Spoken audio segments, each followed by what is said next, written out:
देखिए, अगर इंडिया गठबंधन की 10 सीटें और आगे हुई थी 15, तो ये नीतीश कुमार एनडीए छोड़ चुके हो, एकदम बिल्कुल छोड़ चुके हैं। ये पलटू राम तो है ही हैं। भाजपा के मोदी जी भी जितना उड़ रहे थे, वो भी अब निरंकुश में रहे। सब पार कौन करा था? जो भाजपा के पुराने कार्यकर्ता थे, भाजपा के लोग थे, वो भाजपा में रह कहाँ गए हैं? वो तो घर बैठे हुए हैं। मोदी जिनके लिए अच्छे काम किए मुसलमानों में, उनको सोचना चाहिए था। सबके लिए तो वो गलत हुए नहीं है। तो जो अच्छे किए थे जिनके लिए, जिनके घरों में व्यवस्था किया, अगर उसमें से 10 वोट दे दिए होते तो आज ये सवाल नहीं बनता। देश अंधभक्तों के भरोसे नहीं चल सकता। अखिलेश के भी अंधभक्त हैं, ओवैसी के भी अंधभक्त हैं, मोदी के भी अंधभक्त हैं। देश चलेगा, जीवन में अगर सुकून मिलेगा, शांति मिलेगा, समाज में शांति स्थापित होगी, लोगों की व्यवस्था ठीक ठाक रहेगी, तब देश चलेगा। नमस्कार दोस्तों, मैं संतोष, आप देख रहे भारत न्यूज। लोकसभा चुनाव 2024 जो कि अब चुनावी पूरी तरह से बीत चुकी है। चुनाव का जो भी माहौल था आपने देखा भी था, जिस तरीके से हम लोग भी ग्राउंड रिपोर्टिंग में थे, अच्छी खासी रिपोर्टिंग चली, सारी चीज़ों को देखा गया, हर एक मुद्दों को, हर एक जगह को समझा गया, जाना गया, लोगों की राय ली गई। लेकिन कल से जिस तरीके से एनडीए और एनडीए के जो दोनों तरीके से, दोनों तरफ से जो चल रही है घमासान, एक युद्ध ही कह सकते हैं। एक महाभारत की तरह जो युद्ध चल रहा है कि कौन हमारे पक्ष में आ जाए तो हमारी सरकार बन जाए। नीतीश कुमार की जो बात करो अगर, तो कुछ देर पहले लग रहा था कि सारे ये जो पूरा चुनाव है उससे खिलाड़ी वही हैं, लेकिन ऐसा कुछ नहीं हो रहा है। पासा पूरी तरह से पलट चुका है और जो है कि अब समीकरण चेंज होता नजर आ रहा है, क्योंकि अब एनडीए की सरकार बनने जा रही है। कल से ही लोग लगे हुए थे। हालांकि कुछ यूपी के कुछ ऐसे लोकसभा है जहां पर बीजेपी पार्टी ने अच्छा खासा अपना दबदबा नहीं जमा पाई थी, और शायद उसके कुछ कारण भी हो सकते हैं।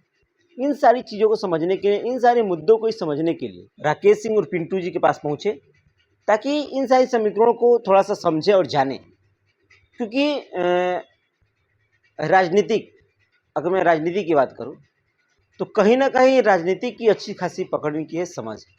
और एक बार फिर से स्वागत है राकेश जी भारत में आपका। धन्यवाद धन्यवाद।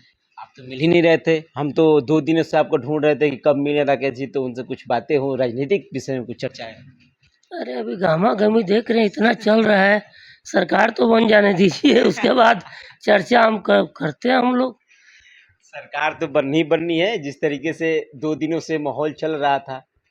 हाँ, अच्छा एक चीज़ है, हम लोग थोड़ी सी चर्चा ही कर लेते हैं कि 2 दिन पहले की अगर मैं बात करूँ, जब 1 तारीख को चुनाव खत्म हुआ, 2 तारीख हुआ, तब कुछ देर के लिए ऐसा लग रहा था कि जैसे अब सारी चीजें नीतीश कुमार पे ही निर्भर हो गई, एनडीए और एनडीए की सारी चीजें। इस पे क्या कहें? 4 तारीख को जो परिणाम आया है, तो परिणाम के बाद बड़ा उथल-पुथल उस समय तक था जब तक गिनती पूरा कंप्लीट नहीं हो गया। लेकिन एक चीज़ मैं आपको बता दे रहा हूँ कि ये लोकतंत्र की जीत हुई है। मोदी जी को प्रधानमंत्री बनना था। देश की अधिकतर जनता, बहुसंख्यक जनता चाहती थी कि देश के प्रधानमंत्री मोदी बने। उनको हार्दिक बधाई। जिले की भाजपाइयों की जो मनःस्थिति थी, जो अहंकार था, गाजीपुर जिले की बात कर रहा हूँ, बलिया जिले की, कि मैं जो कर रहा हूँ वही सो। अभी मैं आज पढ़ा एक समाचार, तो उसमें जो भाजपा के यहाँ मेन गाजीपुर जिले के स्तर के अपने आप को जो शेरशाह लोग हैं, दिग्गज, ये अपने अपने बूथों पर भाजपा को नहीं जिता पाए। पेपर में न्यूज़ निकला है, आप देखे होंगे। तो अब भाजपा खुद सोचे कि जो उनके नुमाइंदे हैं वो अपने बूथ पर चुनाव नहीं जिता पा रहे हैं, और भाजपा 400 पार की बात कर रही है। तो ये चुनाव अलग था। ये चुनाव एक सुधरने की प्रक्रिया है भाजपा के लिए भी, कि वो समझे, सुलझे और जो उससे गलतियां हुई हैं उसको सुधारे। अच्छा ठीक है, वो तो चीज़ है, लेकिन हम अगर चर्चाएं थोड़ी सी आपसे, ये अगर नीतीश कुमार में लेके चल रहा था, ये तो थोड़ी बातें होती रहेंगी कि जब 4 तारीख को रिजल्ट आना शुरू हुआ और रिजल्ट आ गया शाम तक, सीटें निकलती चली गई, सभी की सीटें सीधे निकलती चली गई, लेकिन अब आके अटक गई बात कि नीतीश कुमार किसके पक्ष में जाएंगे। कहा जा रहा था कि पलटू राम है वो एक बार फिर पलट सकते हैं। इसके विषय में देखिए, अगर इंडिया गठबंधन की 10 सीटें और आगे हुई होती 15, तो ये नीतीश कुमार एनडीए छोड़ चुके होते, एकदम बिल्कुल छोड़ चुके हैं। ये पलटू राम तो है ही हैं। अभी भी इनकी स्थिति ये है, ये जानते हैं कि एनडीए अगर छोड़ भी दें तो अभी भाजपा की सरकार बनने वाली है, तो ये भी निरंकुश में रहेंगे। उड़ने वाली बात नहीं है कि नीतीश सरकार को चलाएंगे, ये दिमाग से निकाल दीजिएगा। भाजपा के मोदी जी भी जितना उड़ रहे थे वो भी हम निरंकुश में रहे, निरंकुश हो गए हैं। अब विपक्ष भी पहुंच कर नहीं पहुंच पाया, वो भी निरंकुश में रहेगा। तो पहली बार जो चुनाव हुआ है भारत के इतिहास में ये लोकतंत्र की जीत हुई है। सभी लोग को जो चाहिए, कांग्रेस को विपक्ष की महत्वपूर्ण भूमिका निभानी चाहिए। मेरा पहले से बात था कि विपक्ष कमजोर होगा तो लोकतंत्र मजबूत नहीं होगा। आज लोकतंत्र मजबूत हुआ है। निश्चित रूप से मेरा वीडियो बयान सुन लीजिए आप बहुत, कि देश को लोकतांत्रिक ढांचे को मजबूत करना होगा तो विपक्ष को मजबूत होना पड़ेगा। विपक्ष मजबूत हुआ, लोकतांत्रिक ढांचा मजबूत हुआ, लेकिन सत्ता तो मोदी को ही आनी चाहिए थी। सत्ता मोदी को प्रधानमंत्री बननी चाहिए थे, वो बने। लेकिन 400 पार के जो नारे शुरू से चल आ रहे थे वो तो कहीं ना कहीं पूरी तरीके से फ्लॉप दिख रहा है। 400 पार कौन कराता? जो भाजपा के पुराने कार्यकर्ता थे, भाजपा के लोग थे, वो भाजपा में रह कहाँ गए हैं? वो तो घर बैठे हुए हैं। और ये भाजपा चाटुकारों और जो ऐसे लोग हैं उनके बल पर 400 पार करना चाहती है, जो संभव नहीं है। ये अभी 400 के पार कर रहे हैं। अगर यही स्थिति रही तो इसके बाद चुनाव होगा तो सफाया हो जाएगा। 5 साल ईश्वर ने इनको फिर मौका दिया है, और जनता जो इनके वास्तव में भाजपा के कार्यकर्ता थे, जो कि घर बैठ गए उदासीन होकर, उनको पकड़ें। और जो समाज में जैसे भदौरा स्टेशन है और बाकी जो ऐसे प्रकार के ज्वलंत मुद्दे हैं जिनके लेकर समाज में काफ़ी आक्रोश है, तो इस पर भाजपा को तुरंत काम करना चाहिए। मैं कौन हूँ? मुझे पहचानिए नहीं तो मैं क्या हूँ? सपा ही हूँ, भाजपा ही हूँ, बसपा ही हूँ, कुछ नहीं हूँ। मैं एक आम जनता जनार्दन हूँ। मैं तो बार बार कहता हूँ कि मेरे यहाँ आओ, मेरी व्यवस्था ठीक करो, माला पहन के जाओ। तो तुमको तो हमारा वोट ही नहीं चाहिए था। तो एक राकेश सिंह के साथ अगर 10 वोट है तो 10 वोट गया तुम्हारे साथ। सही बात है। अगर ऐसे मान लीजिए कि आपके जितने भी मित्र थे, आपसे चर्चाएं भी उस दिन हुई थी, वोटिंग से एक दिन पहले भी चर्चा हुई थी अच्छी खासी। आपने कहा भी था कि कम से कम नहीं तो 2000 वोट तो मेरे पक्ष में है। आप खुद गांव हाँ, वो तो मैं घुमा भी था, देखा भी था। तो कहीं ना कहीं वो 2000 वोट तो बीजेपी पार्टी ने गवाया, सपा पार्टी ने गवाया। मैं घमंड नहीं करता हूँ, मैं ऐसे में मैं कह रहा हूँ तो कहीं ना कहीं ये सारी चीजें तो हुई। अगर वो लेके चलते तो है कि नहीं। और 2000 वोट तो कुछ तो मायने तो होता है ना। मैं नहीं करूँगी मेरे पास 2000 वोट थे, लेकिन मैं ये जानता हूँ कि भदौरा स्टेशन से चढ़ने वाले लोग 2 लाख हैं। तो 2 लाख में अगर 2000 लोग भी आक्रोश में आ गए तो नुकसान किसका हुआ? तो बहुत लोग तो थे ही जो कि आपके पक्ष में थे, खुल के पक्ष में थे। अच्छे राजनीति शुरू में तो लोग थे, लेकिन लास्ट में आते आते सब लोगों ने मेरा तो पूर्ण था कि बहिष्कार किया जाए, लेकिन एक व्यक्ति मेरा कोई सुनने को तैयार नहीं हुआ। यहाँ तो यहाँ के हिंदू कुछ समुदाय लोग आया आवाज़, मुझे तो खुलकर कहने में दिक्कत नहीं है कि मुस्लिम मतदाता जो है वो अफजाल को खुला वोट दे रहे हैं, एक वोट इधर उधर नहीं जा रहा है, हमको आप मना कर रहे हैं, तो फिर भाजपा यहाँ हार जाएगी। और उसके बाद भी मोदी जी को समझ में नहीं आ रहा है कि ऐसे लोग न चाहते हुए भी आपको वोट दिए हैं। अफजाल को हराने के लिए हिंदू वोट कर रहा है, बात समझिएगा। मैं तो सीधे बोला कि भैया मैं इस पचड़ में नहीं पढ़ूंगा। मैं तो गाजीपुर जिले की जनता से कहा था ना कि ना अफजाल को वोट कीजिए और ना भाजपा को कीजिए, उमेश जी को जिता दीजिए। आज उमेश जी जीते होते तो केंद्र में कहीं ना कहीं उनकी पूछ बड़ी होती ना, तो जिले के लोग तो गलती कर चुके हैं। आज उमेश सिंह जीते होते तो केंद्र में मंत्री बन गए होते। आज देखिए मेरी बात पूर्णतः सत्य हुई है।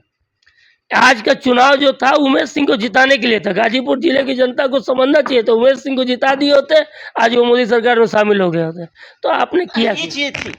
ये अगर मैं चीज देखूँ कि अगर वो जीते थे तो कहीं ना कहीं, क्योंकि वो तो पार्टी से अलग थे, किसी पार्टी से जुड़े नहीं थे, किसी पार्टी में जुड़े नहीं थे, तो पक्का है कि बीजेपी में जाते ही नहीं, बीजेपी नहीं, इंडिया गठबंधन की सरकार बनती है उसमें जाते हैं, और इनकी बनती क्योंकि ये तो गठबंधन की बनती उसमें जाते हैं। वो ऐसी बात नहीं है, क्योंकि वो तो अलग थे, वो तो किस पार्टी से अलग थे। हाँ, तो मेरी पर्सनल जो बात है, हम अपनी बात रख रहे हैं भाई, जिला जलाने वाले, और हमारी बात उतना दूर तक नहीं जाएगी, लेकिन हकीकत ये है, पूरी आपकी आवाज पूरी दुनिया सुन रही है, ऐसी बात नहीं है, वो सुन रही है। लेकिन हकीकत है कि भाजपा यहाँ पर पहले तो डमी कैंडिडेट दिया, भाजपा में पहले ही बगावत के सुर आए। हरसनाथ राय जी भले चुनाव हारे जीते, मैं स्पष्ट कह रहा हूँ, वो योग्य कैंडिडेट नहीं थे, आप जबरदस्ती लेकर लाद दिए। आप डमी कैंडिडेट की बात कर रहे हैं, तो ऐसा क्यों? क्या आखिर उनके कुछ अब भी सोच कर देखिए, कह रहे अब होंगे? ये भाजपा के अंदरूनी मामला है, मनोज सिन्हा जी का अंदरूनी मामला है। मैं सिन्हा जी को नापसंद करता हूँ, पसंद भी करता हूँ। अब नापसंद इसलिए करता हूँ कि मेरे लिए वो विनाश पुरुष है, मैं बार बार कहता हूँ। जब तक मेरे भदौरा स्टेशन की व्यवस्था सही नहीं हो जाएगी, ये 400 पार किया 300 पार भी नहीं जाएंगे, मैं आपको बता दे रहा हूँ। ऐसे ऐसे बहुत जगह मुद्दे होंगे, आप व्यवस्था ठीक करो। मैं कौन हूँ? मैं तो कह रहा हूँ, पहचानिए मुझे। यहाँ के लोग भाजपाई कहते हैं, भाजपाई मुझे सपाई कहते हैं, सपाई मैं तो कह रहा हूँ, आप तो तीनों तरफ से मैं कहीं वही कोई नहीं हूँ। मैं कह रहा हूँ, देखिए, देश अंधभक्तों के भरोसे नहीं चल सकता। अखिलेश के भी अंधभक्त हैं, ओवैसी के भी अंधभक्त हैं, मोदी के भी अंधभक्त हैं। देश चलेगा, जीवन में अगर सुकून मिलेगा, शांति मिलेगा, समाज में शांति स्थापित होगी, लोगों की व्यवस्था ठीक ठाक रहेगी, तब देश चलेगा। अंधभक्त देश चलाएंगे? किसी भी पार्टी के हों। ओवैसी के अंधभक्त जो है कि हिंदुओं की व्यवस्था ठीक कर दी। अभी एक रामपुर का आप गांव जिला है, उसका मीडिया में चल रहा आपसे है। चर्चा करने वाला था, जो उत्तर प्रदेश के रामपुर जिला था, वहाँ पे एक गांव है जो वहाँ पे 533 वहाँ पे आवास योजना की दी गई थी, सॉरी 532। वहाँ पे उस गांव में, रामपुर के गांव में 532 आवास योजना दिया गया था, और जहाँ पे बीजेपी पार्टी को एक वोट तक नहीं मिला। मैं यही 100% मुझे मुस्लिम का वोट सोचने मांगा। के लिए विवश कर दिया। मैं वीडियो डाल दी चुका हूँ। मैं बार बार कहता हूँ ना, मैं सेकुलर हूँ ना सांप्रदायिक हूँ, मैं एक हिंदुस्तानी हूँ, और हिंदुस्तान के लिए जो सही होगा मैं बोलूँगा। वो जो मैसेज गया है, 532 आवास गया है सिर्फ एक गांव में, और वहाँ के 2000 कितने तो वोट हैं, और एक वोट आप एक 2322 वोट मोदी पड़े को हुए नहीं देना था, भारत सरकार को देना था। भारत सरकार ने आपके यहाँ व्यवस्था पहुंचाई थी। इतना नफरत, तो ये कहीं ना कहीं चीज दिख रहा है कि आपका उद्देश्य क्या है। मोदी जिनके लिए अच्छे काम किए मुसलमानों में, उनको सोचना चाहिए था। सबके लिए तो वो गलत हुए नहीं है। तो जो अच्छे किए थे, जिनके लिए, जिनके घरों में व्यवस्था किया, अगर उसमें से 10 वोट दे दिए होते तो आज ये सवाल नहीं बनता। जीरो ये समीकरण देखा गया है अभी तक के लोकसभा के चुनाव में, कि किसी गांव से बीजेपी पार्टी को एक वोट नहीं मिला, 0 वोट मिला, जहां पे 100% मुस्लिम के वोट। मैं इसका खुलाम विरोध करता हूँ, और ये मैसेज बहुत गलत गया समाज में। और ये जो भी कर्म कर रहा हूँ, मैं कर रहा हूँ, या मुसलमान कर रहा है, हिंदू कर रहा है, सब सामने है।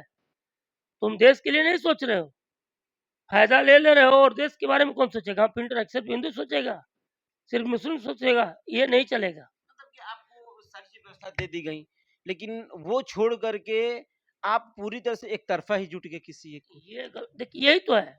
आप मोदी के बारे में योगी जी की थोड़ा प्रशंसा कर दीजिए, तो यहाँ तुरंत मुसलमानों में एक मैंडेट जाता है कि आप विपरीत हो, भाजपाई हो। बात समझिएगा।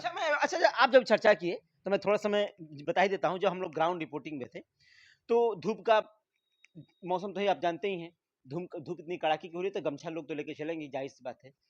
तो नहीं आता है, भगवा कलर का गमछा आता है। अब वो भगवा कलर का गमछा ले जाने पे लोगों ने जिक्र कर दिया तो भाजपा ही है। करने दीजिए, उससे क्यों होगा? मैं कह रहा हूँ, अगर मैं कह रहा हूँ, तो मैं ये कह रहा हूँ कि अगर कोई किसी गमछे से अगर आप मुझे परख रहे हैं, आपको परख रहे हैं कि अब मैं भाजपाई हूँ, मैं सपाई हूँ, तो फिर तो ये सबसे बड़ी मूर्खता है ना। मैं एक हिंदुस्तानी हूँ। भाजपा को अगर मैं पसंद हूँ तो मेरे साथ ले सकता है, कांग्रेस को अगर पसंद हूँ तो कांग्रेस मेरे साथ आ सकता है। मुझे कांग्रेस और भाजपा के पीछे चलने की जरूरत नहीं है। मैं हिंदुस्तान के पीछे चलूंगा। मुझे लिए राष्ट्र सर्वोपरि है, और अगर राष्ट्र मोदी जी के हाथों में सुरक्षित है तो मोदी इस देश की जरूरत है। मैं सत्य कह रहा हूँ। और सबसे बड़ी बात है कि समाज में सुकून हो, लोगों के जीवन में शांति आए। ये काम कोई भी सरकार है तो उसको करना चाहिए, और मैं इसके पक्ष में हूँ।